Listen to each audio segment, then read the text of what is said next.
Hare Krishna. Please accept my humble obeisances, Lord Sri Prabhupada.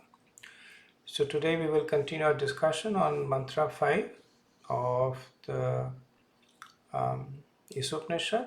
This is in our regular Anustup Chanda.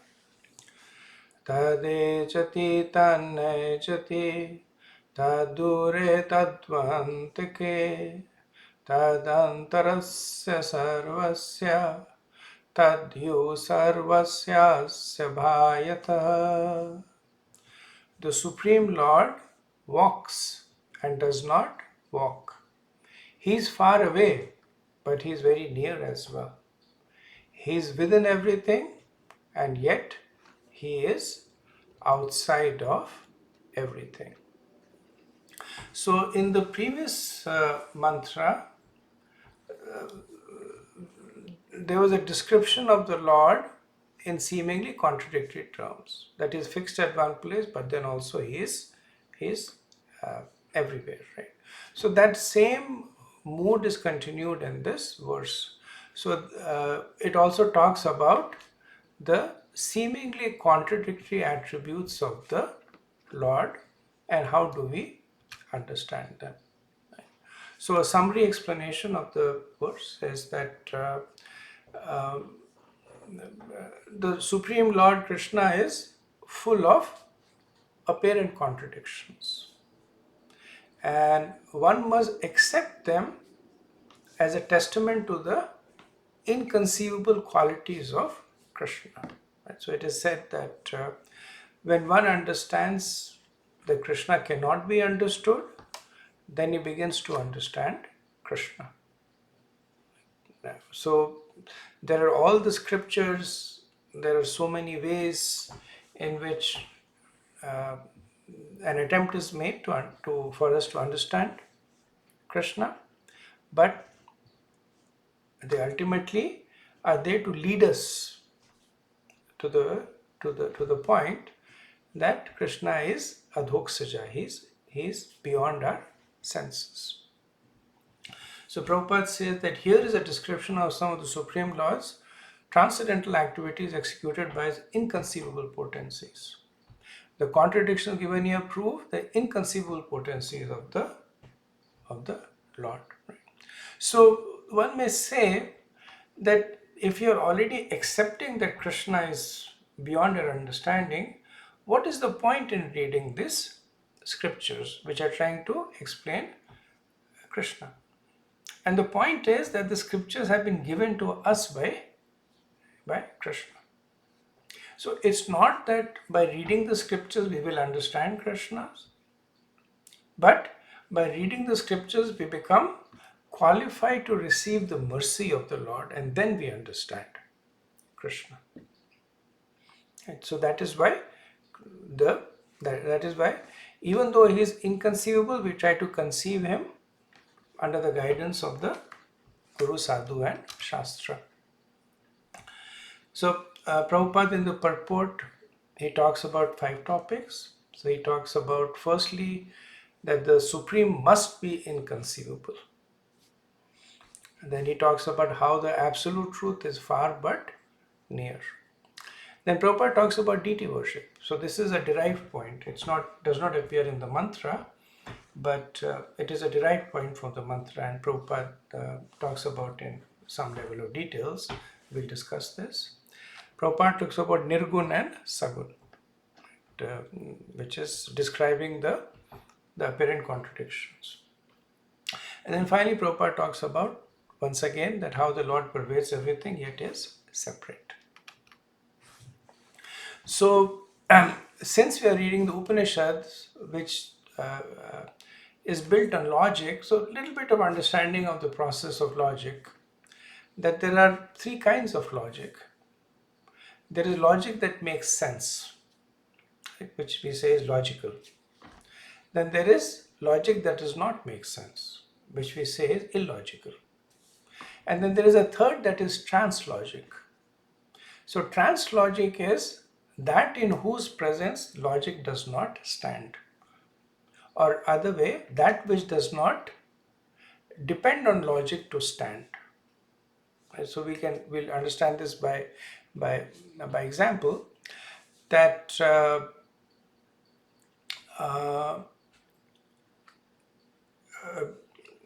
a person may be sick and the doctor gives some diagnosis. Right? So initially the patient will use logic to validate the diagnosis. Like the patient goes and says that I'm experiencing a lot of pain in my feet. And supposing the doctor says, okay, take this ointment and rub this on your hand. So then it does not pass the initial check of logic. So the patient will reject that doctor. But let's assume the doctor says, this is an ointment, rub it on your feet. So then the patient rubs the ointment on the feet. Now after that, logic stops. So the patient does not know how that ointment is working, what does it contain, what is the problem in his feet, but he is simply trusting the diagnosis of the doctor on faith. Right? So in this way, both coexist at the same time, logic and translogic. The patient initially uses logic to verify the diagnosis, and having verified the diagnosis, the person then lets go of logic and then trusts the authority of the doctor. Another example of this is, now self-preservation is the innate nature of humans. So if somebody says that when a tiger comes, you should run away, that is logical. Then the person says, the tiger came, but that woman did not run away. So the person might say this woman is illogical. But perhaps the woman did not run away because she had a child. And she stayed back to protect the child. So now that is translogical, which means that in the face of a higher power, which is the love of the mother for the child, logic does not stand. Yes, logically she should have run away and abandoned the child. But she is willing to sacrifice herself to protect her child. So the love of the mother for the child is much stronger than the force of logic. So let's put this in our mind. Illogical is faulty logic. Right? I say day, somebody says night. It is contradictory. It's different. It's faulty logic. But let's understand this concept of logic and translogic. Right? Logic makes sense, and translogic is something which is not dependent on logic, in whose presence logic cannot stand. Right? So we should make logic our minister, our advisor, and not our master. Right? So we should not become slave to logic. That unless something stands the test of logic, we don't accept it. Right? Because then if you become a slave to logic, then logic becomes God. That is what secular God is. So that is what atheist is. The atheists are slave to logic. They reject the notion of translogic. I can't see God, and if something I can't see does not exist, God does not exist, so they become slave to that concept. Now let's take this in the context of the present mantra, contradictions in the Lord. Now, if we want to be semantically correct, then what are being spoken in these mantras are not contradictions but paradoxes. Right? A contradiction is two statements that cannot be true at the same time.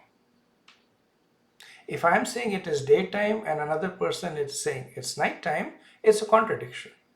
Those two statements cannot be true at the same time.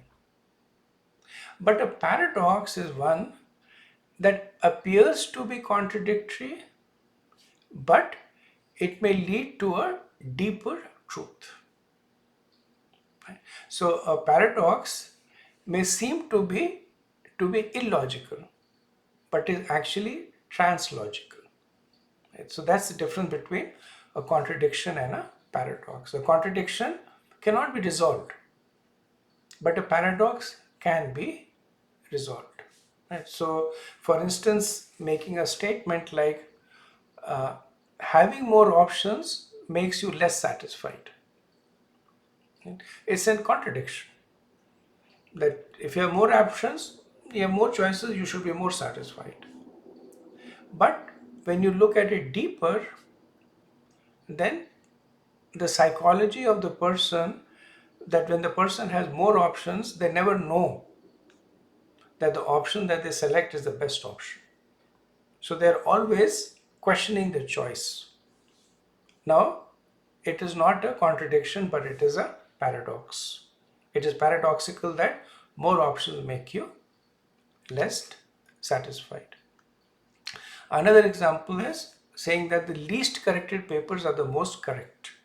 Right? So it looks like a contradiction, but when you apply the trans logic, that the papers that are least corrected because they have the least number of errors, or maybe the teacher knows the student, has faith in the student's ability, and uh, they skim the paper, right? So the least corrected papers are the most correct because of the quality of the student or the quality of the answer. So similarly, when we apply this in the context of this apparent contradiction in the qualities of the Lord, we understand that they are not contradictions but they are paradoxes, which means that they actually get resolved by a deeper metaphysical quality of the Lord. For instance, when it is said that the Lord is far and near, it's a contradiction apparent. You are either far or near. But then you look at the deeper quality, that the Lord is far because he is in his personal abode in Golok, and he is near because he is as Paramatma right next to us.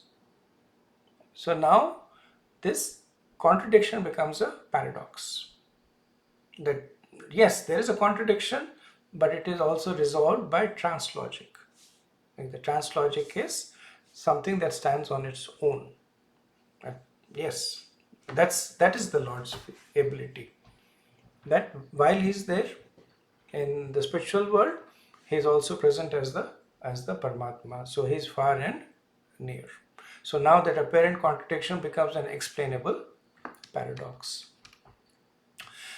So when the scriptures, the Upanishads speak in contradictions, there are different ways that these contradictions are dealt with. And so one may simply accept this contradiction, right? Saying that so be it, achintya, that they are inconceivable. Right? So advanced devotees, they develop this. There's the story of Narad Muni, the Brahman, and the cobbler. And Narad Muni was once on his way to meet Lord Vishnu, and he met a Brahman and he said, I'm going to meet Lord Vishnu, do you have a message? The Brahman said, yes. You ask him, when will I come to the spiritual world? He said, okay. And then Narad Muni came across a cobbler and asked the same question, and the cobbler asked for the same thing, asked when I'll come to the spiritual world. So then Narad Muni goes to the spiritual world, he talks to Lord Vishnu, and then he says, I met this Brahman and cobbler and they asked this question. So Lord Vishnu says, tell the Brahman that he will come back to the spiritual world in 100,000 births. And tell the cobbler that he will come back to the spiritual world at the end of this birth. And it's okay, so he goes back. But Dharmuri says that, isn't this confusing? That the Brahman, he's fixed. He does Sandhya Vandanam, he does your service, he's doing so much of puja. The cobbler is working with the skin of dead animals. So Lord Vishnu smiled and then he says that when you tell them this, they will ask you, what was I doing? And then you tell them that I was threading an elephant in the eye of the needle. Sometimes it's elephant camel, but elephant in the eye of the needle, which means that I was passing an elephant in the eye of the needle. So Nand Muni goes back to the Brahman and tells the Brahman that you'll reach back in 100,000 births. The Brahman gets upset. So you didn't even meet the Lord. What was he doing? And Nand Muni says he was threading an elephant through the eye of the needle. So the Brahman gets even more upset, saying, how can you pass an elephant through the eye of the needle? That's impossible. Clearly you did not meet the Lord. Get away from here. Right? He goes to the cobbler, and the cobbler asks him, what was my Lord doing? He was threading the elephant through the eye of the needle. The cobbler is very happy. So this is my Lord. He can do anything. Nothing is impossible for him. Right? So sometimes the simple heart that simply accepts this, accepts that the Lord is beyond comprehension. Then the person begins to understand the Lord. But these contradictions, they have an opposite effect on the materialist. They will say that, how can somebody be far and near? How can somebody be inside and outside? So they'll say clearly these Vedas are phantasmagoria, that they are meant to bewilder the simple-minded people, but not sophisticated-minded people like us. Right? Now, actually, this is one reason why the Vedas speak in these contradictions, is that because the Vedas, they protect themselves by themselves. So this is one way that the Vedas protect themselves from the envious. That the mental speculators and the envious and the non-believers, when they reach the Vedas, then they only have access to the surface of the Vedas. And when they read these contradictory statements, they discard the Vedas, right? And they go away from it. Whereas the devotees, because they have an open heart, they say, okay, this is incomprehensible, or they will say, maybe now I cannot comprehend it. Maybe later on I can comprehend it. But that mood of surrender is there. So one effect these contradictions have is that it drives away the mental speculators. Then these contradictions are also favored by the impersonalists. So when they look at this contradiction, it gives them an opportunity to extract what is known as Lakshan Vritti. Right? Lakshan Vritti is the indirect interpretations. Right? So they discard the Mukhya Vritti or the primary interpretation. Right? Because these contradictions allow them to exploit that. Right? This example is the statement that is made is that it says the pot is eternal. And the Mukhya Vritti is that the pot is eternal. The Lakshan Vritti is that the pot is temporary, but the quality of being a pot is eternal. Right? Now that is not being said, but because the Vedas speak in these contradictions, they extrapolate it to the straightforward statements also.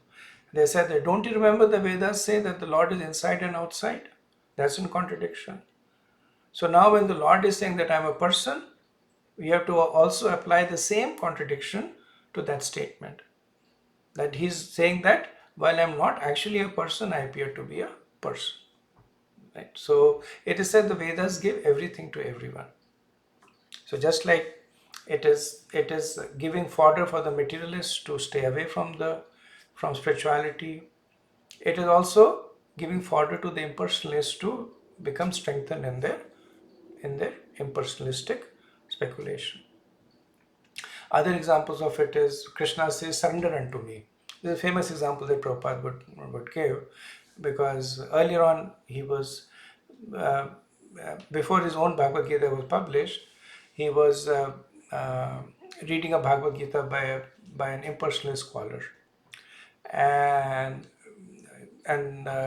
while he was reading it, he would point out that how this person was deriving indirect meanings. Like when Krishna says in 1866, surrender unto me, then the Mukhya Vritti is Krishna just simply saying, you surrender unto me.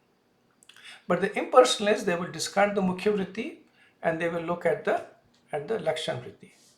So one is that they will simply discard completely the primary meaning, saying that forget about Krishna saying surrender unto me, he actually means surrender to Brahman. right? Or they may kind of combine the two. That they are saying that yes, Krishna is saying surrender unto me, but Krishna is representing the unconditioned Brahman, right? So they may mismatch. Or they may say that when Krishna says surrender unto me, then the me at that point, while Krishna is making that statement, the me refers to the impersonal Brahman that is pervading within Krishna.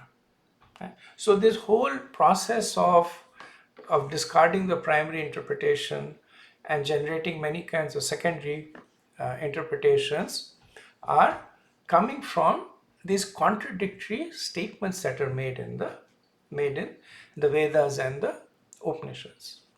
And they are essentially made as a way to, at one point, invoke the awe and reverence in the devotee. That this is my Krishna. Like the cobbler says, this is my Krishna, he can do anything. What to speak about an elephant, he can pass a whole universe through the eye of the needle, right?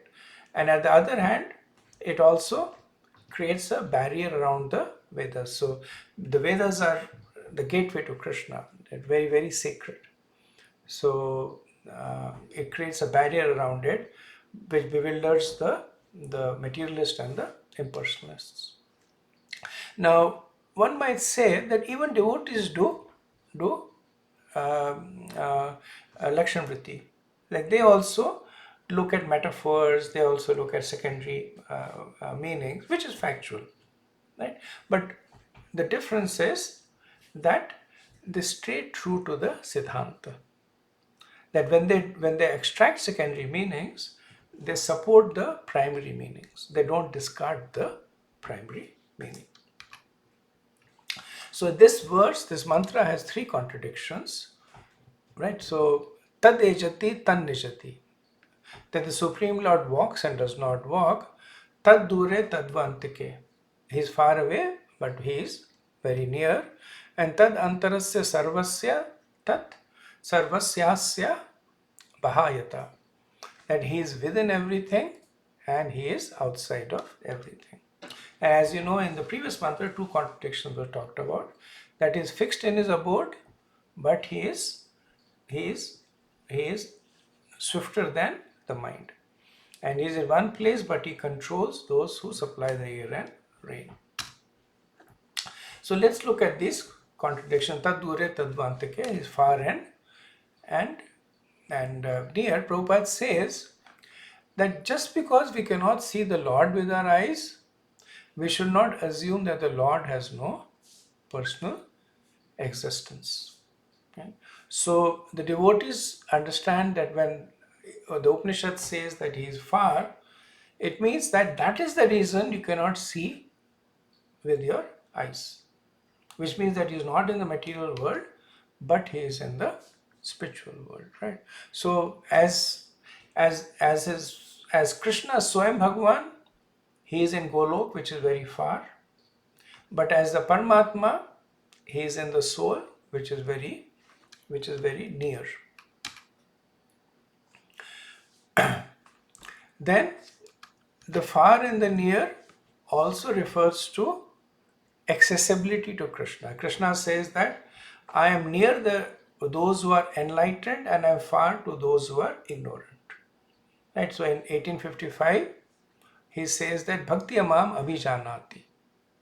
And then in 725, he says Mudo Yam Na Abhijanati. Right? So he says Bhakti Amam Abhijanati, that I am known to my devotees. And Mudo Ma Yam Na Abhijanati, that I am not known to my. So for my non-devotees, I am far, and for my devotees, I am near. So this is in terms of the enlightenment or the ignorance. That is another way of understanding the far and the near. And there is a verse in Vishnu Dharma which makes the same point. Right? So for the persons who have aversion to Govinda and who are attracted to material enjoyment, the Supreme Brahman is very far away. For those who are absorbed in Govinda, surrendering full to him, while giving up material enjoyment, the Supreme Brahman is very close. So ways to understand the far and near. As Swayam Bhagavan, Krishna is very far away in the spiritual world. He is very near for the devotees. Right? That the verse is said that the whole material world is like the water in the hoof print of a cow. Then he is all pervasive as Brahman. As Paramatma is very close to us because he is seeing us, hearing us and observing us. In the deity form, he is very close to us. In the sound incarnation, he is dancing on our tongues. In the Shastra form, he is there waiting for us to come closer to him. In the form of the Guru, he is waiting for us to approach him. And in the form of Prasadam, he is within us. And so slightly poetic, but different ways to understand how Krishna is far and near. And Prabhupada speaks a little bit more about deity worship, wherein he says that Krishna may be far away in the spiritual world, but because he makes himself available in the form of the deity, he is also close to us. Right? So when there is a deity in the temple, there are 3 levels of vision for that deity. So one is called Jadmaya. So Jadmaya is people who simply see a statue and they condemn deity worship as iconoclasts. Right? This is a statue that is made of stone, wood, etc. And you guys are ignorant, superstitious people who are worshipping a statue. That is Jadmaya. Manomaya is that, so this is the view of the materialists. Manomaya is that they say that the deity is a symbolic representation of the absolute truth. So this is the impersonalist. And they say that the Supreme Lord is without a form, but because the practitioner has not reached that level, he is using this form as a stepping stone. And when the person becomes better in his form of meditation, then he discards that and begins to meditate on the impersonal form. Right? I was once hearing a lecture by a prominent guru in India, and he was making this point that he said, during the day, I worship the deity in the temple. During the night, I worship the deity in the mirror. Right? Essentially, he was saying that he was himself. So once you consider the deity to be symbolic, then it could be a symbol for anything. It could be a symbol for the impersonal form, it could be a symbol for your own desires, so you can derive any meaning for it. And then the third is Chinmaya. So Chinmaya is the vision of the devotees, that it is not different from the Lord. And Prabhupada explains that idol becomes a deity when it is worshipped based on the scriptures. Like he gives the example of that there is a post box, you drop a letter in it, the letter will reach its destination because it's an authorized representation of the postal service. Now somebody else may go and create a post office in front of his own house, a post box in front of his own house. He may drop all the letters there. It's not going to go anywhere because it's not authorized by the post office. So similarly, Prabhupada says that while the deities are made of stone and wood, and while there's a process of worship, but it needs to be authorized by the scriptures. Then only it is connected. Then only that worship goes to Krishna. That's why in Vaishnava tradition, the process of deity worship is derived from, like among Gaudiya Vaishnavas, we have the deity worships manual that are based on the writings of the past Goswamis, which gives in details, and those writings themselves are based on the scriptures. So tad ejati tan naijati. So initially he was far, he was near. Now he walks but does not walk. Right. So Krishna is walking all the time.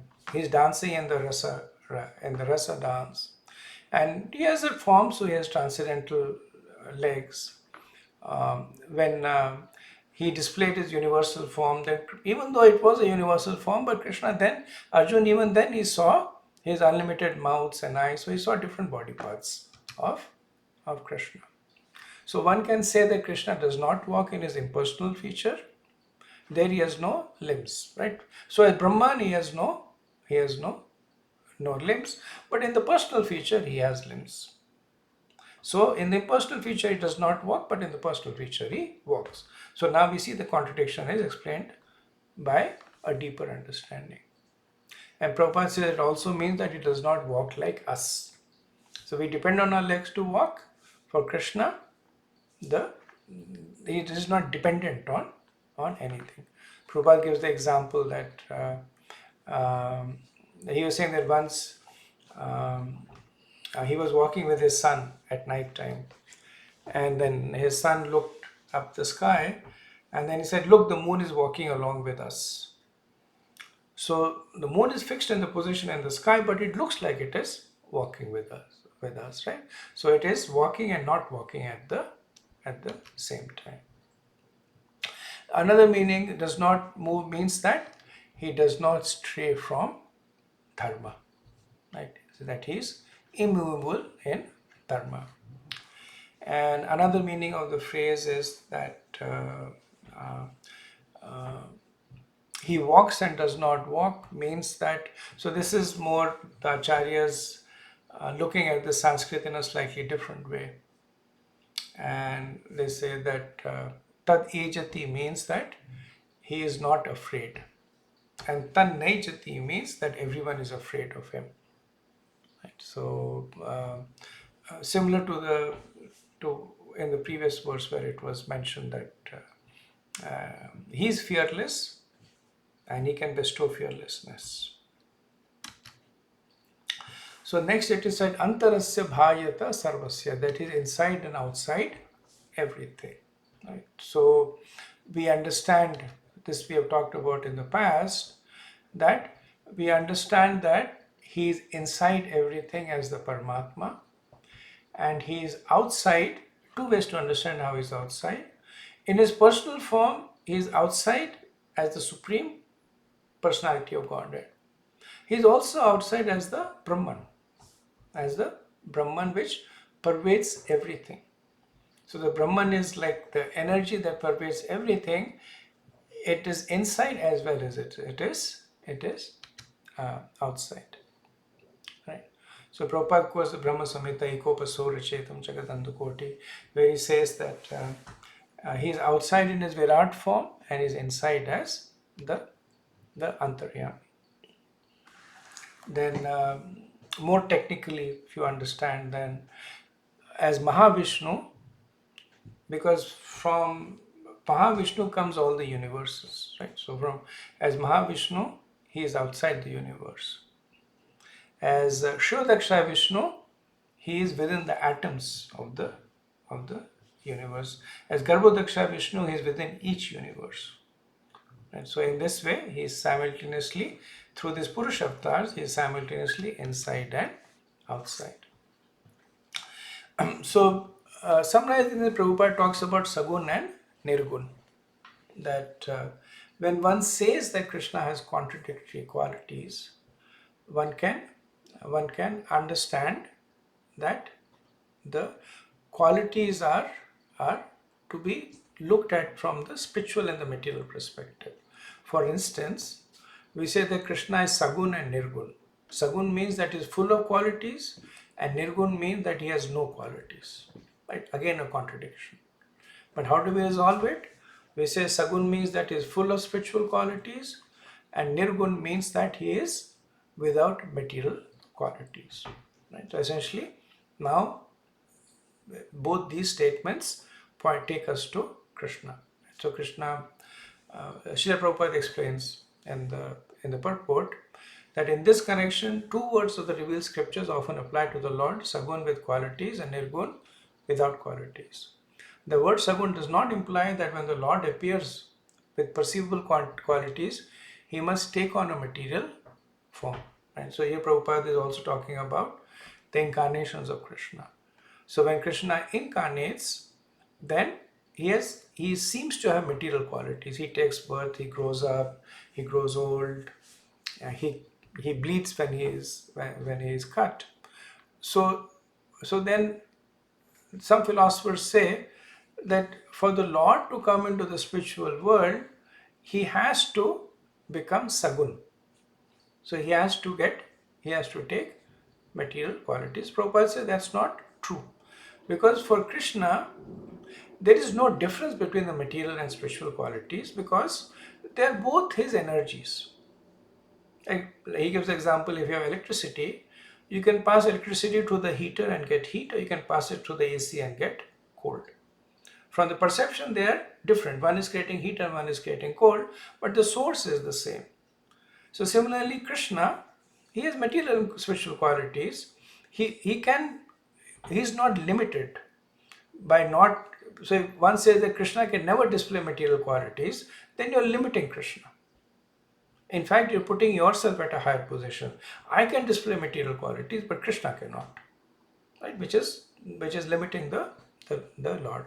So Prabhupada says the proper understanding is that even when he is displaying material qualities, he is not influenced by any of them, right? So in the prayers by Gajendra, the elephant that is rescued by Krishna, he makes the same point. This is in 8.3, 8 and 9. He says that Krishna has immense potency in various forms, all free from material contamination.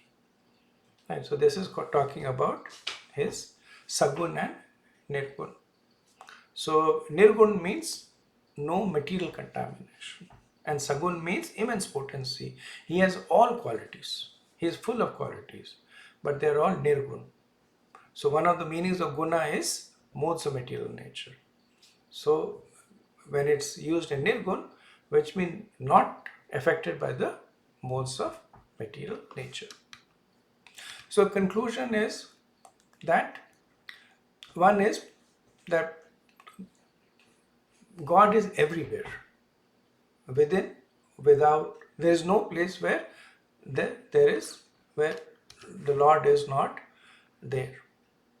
So he is there as a person, and he is there by the manifestation of his different energies.